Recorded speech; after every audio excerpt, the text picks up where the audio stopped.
guys, good morning. Andito lang kami sa loob kasi maulan. Maulan sa labas kaya dito lang kami ni baby.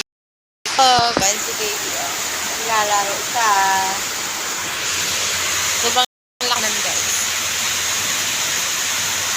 May bag. Kaya sa loob lang kami. Ito lang kami, pahiga-higa. Dahil bawal lumabas dahil maulan. Isang araw nyo guys. Anong araw ba ngayon? Ngayon ay Sabado. Araw ng Sabado.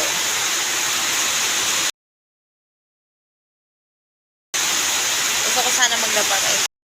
At maulan, hindi rin matutuyo yung mga nilalabhan.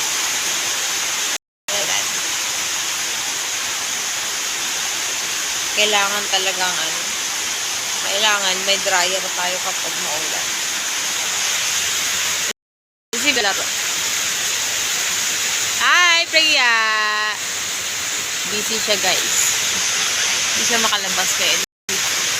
Nagmuskit kami guys kasi nga ang daming lamok at saka langaw para hindi madadapuan si baby. Kaya kapag maulan, ganito, maraming langaw, tapos lamok. Yung mga insekto, guys.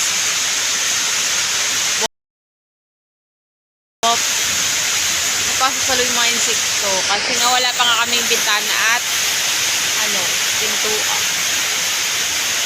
Kaya kailangan mag-muskit muna kami para safe si bebe, hindi kagatin ng lamok.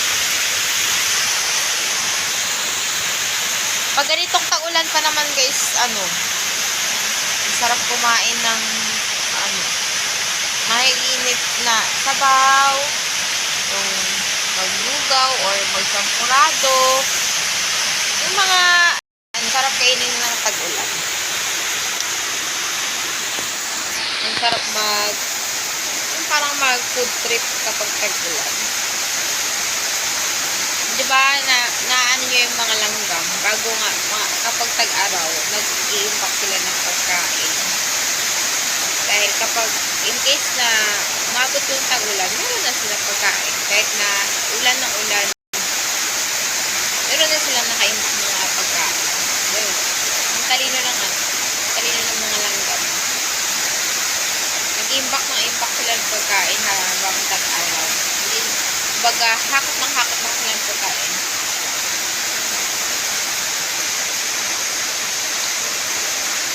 Kaya kailangan, ganun din yung pag-araw. Trabaho ka. Pagdating lang, mga ganito ng panahon, meron kang, naka-imbak.